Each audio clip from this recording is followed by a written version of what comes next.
আসসালামু আলাইকুম ওয়া রাহমাতুল্লাহি ওয়া বারাকাতুহু। প্রিয় দর্শক ও শ্রোতা, আজকে আমাদের ভিডিওর মূল বিষয় হলো আমাদের সমাজে প্রচলিত একটি কোরআন বিরুদ্ধ কথাকে নিয়ে। অনেক সময় অনেক ক্ষেত্রে আমরা দেখি যে কোনো মানুষ মৃত্যুবরণ করার পর বলা হয় যে অমুক ব্যক্তির অকাল প্রয়াণে বা অমুক ব্যক্তির অকাল মৃত্যুতে আমরা গভীরভাবে শোকাহত। আসুন আমরা একটু জেনে নিই যে এই অকাল মৃত্যু কথাটি আসলেই কি কোরআন ভিত্তিক, বা এই অকাল মৃত্যু কথাটি কি আসলেই বাস্তব ভিত্তিক, নাকি কোরআন বিরুদ্ধ একটি কথা। প্রথমেই বলে রাখি, আল্লাহ তাআলা পবিত্র কোরআনের সূরা আলে ইমরানের 145 নম্বর আয়াতের মধ্যে বলেছেন, ওয়ামা কানা লিনাফসিন আন তামুতা ইল্লা বিইজনিল্লাহি কিতাবাম মুআজ্জালা। অর্থাৎ কোনো প্রাণী আল্লাহ তাআলার হুকুম ছাড়া মৃত্যুবরণ করতে পারে না, কেননা সেটি হলো একটি সুনির্ধারিত। অর্থাৎ কোনো প্রাণী, কোনো মানুষ বা কোনো ব্যক্তি আল্লাহ তাআলার হুকুম ছাড়া মৃত্যুবরণ করে না, কেননা মৃত্যুটি হলো আল্লাহ তাআলার পক্ষ থেকে একটি সুনির্ধারিত বিষয়, যেটিকে আল্লাহ তাআলা সুনির্দিষ্ট করে দিয়েছেন যে অমুক ব্যক্তি বা অমুক প্রাণী এত বছর এতদিন দুনিয়ায় বাঁচবে। এ ব্যাপারে আমরা যদি পবিত্র কোরআনের সূরা নাহালের আরও একটি আয়াতের দিকে তাকাই, যেখানে আল্লাহ তাআলা বলছেন, ওয়ালাউ ইউআখিযুল্লাহুন নাসা বিজুলমিহিম মা তারাকা আলাইহা মিন দাব্বাহ ওয়ালাকিন ইউআখিরুহুম ইলা আজালিম মুসাম্মা ফাইযা জাআ আজালুহুম লা ইস্তাখিরুনা সাআতাও ওয়ালা ইস্তাকদিমুন। অর্থাৎ যদি আল্লাহ তাআলা প্রাণীকে, মানুষকে তাদের জুলুমের কারণে শাস্তি দিতেন, তাহলে আল্লাহ তাআলা কোনো ব্যক্তিকেই রেহাই দিতেন না, বরঞ্চ আল্লাহ তাআলা তাদেরকে সুনির্দিষ্ট সময় পর্যন্ত অবকাশ দিয়ে রেখেছেন, এবং সেই অবকাশটাই হচ্ছে আমাদের হায়াত।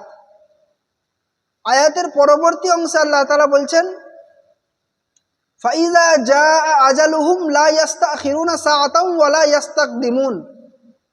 অর্থাৎ মানুষের এই নির্দিষ্ট অবকাশ যখন শেষ হয়ে যায় এবং মানুষের যখন মৃত্যু এসে যায়, লা ইস্তাখিরুনা সাআতাও ওয়ালা ইস্তাকদিমুন, এক মুহূর্ত, এক সেকেন্ড আগে পরে করা হয় না। অর্থাৎ যেই হায়াত, যেই জীবন আমরা আল্লাহ তাআলার পক্ষ থেকে পেয়েছি, আমাদের সেই হায়াত, সেই জীবন যখন শেষ হয়ে যাবে, আমাদের যখন মৃত্যু এসে উপস্থিত হয়ে যাবে, আমাদের যখন মৃত্যু টাইম হয়ে যাবে, সেই টাইম থেকে এক সেকেন্ড আগে পরে করা হবে না। অর্থাৎ একটা জিনিস আমাদেরকে এখানে মনে রাখতে হবে, বুঝতে হবে, যে কোনো মানুষ যদি 30 বছর বয়সে মারা যায়, কোনো মানুষ যদি 25 বছর বয়সে মারা যায়, বা কোনো মানুষ যদি 20 বছর বয়সে মারা যায়, তার অর্থ কিন্তু এই নয় যে সে তার নির্দিষ্ট হায়াতের আগেই মারা গেল। আবার কোনো মানুষ যদি 100 বছর, 90 বছর বেঁচে থাকে, তারপরে যদি সে ইন্তেকাল করে, তার অর্থও কিন্তু এটা নয় যে সে তার নির্দিষ্ট হায়াতের থেকে বেশি দিন বেঁচে গেল।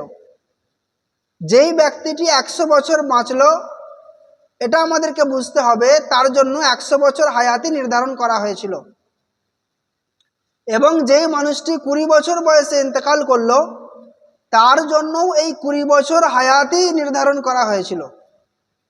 হ্যাঁ, আমরা এটা বলতে পারি যে এই মানুষটা খুব অল্প দিন হায়াত নিয়ে দুনিয়ায় এসেছিল, বা খুব অল্প দিন হায়াত পেয়েছিল, এটা আমরা বলতে পারি। কেননা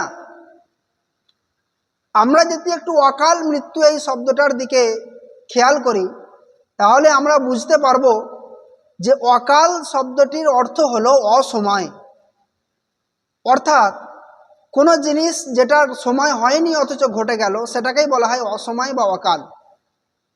তো আমরা যদি কারোর মৃত্যুর পর বলি অকাল বা অসময়ে মৃত্যুবরণ করলো, তার মানে হবে যে তার মৃত্যুর সময় হয়নি কিন্তু সে মারা গেল, যেটা কোরআনের বিরুদ্ধে একটি কথা। কেননা আল্লাহ তাআলা কোরআনের মধ্যে বলছেন যে কিতাব মুআজ্জালা, যে মৃত্যুটি হলো একটি সুনির্দিষ্ট বিষয়। সুতরাং কোনো মানুষ অল্প দিন বাঁচুক অথবা দীর্ঘদিন বাঁচুক, কোনোটাই কিন্তু অনির্দিষ্ট বা অসময়ে মৃত্যুবরণ করলো না।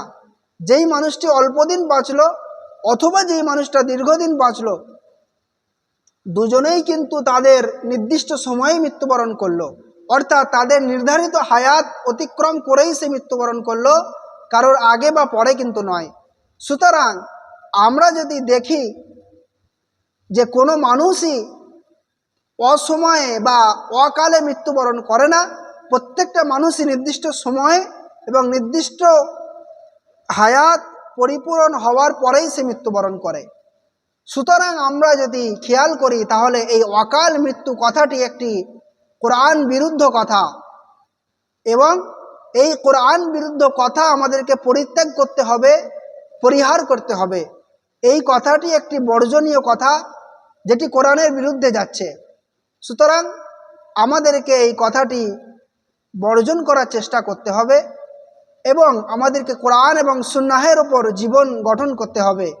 আল্লাহ তাআলা আমাদের সকলকে তৌফিক দান করুক। আল্লাহুম্মা আমিন।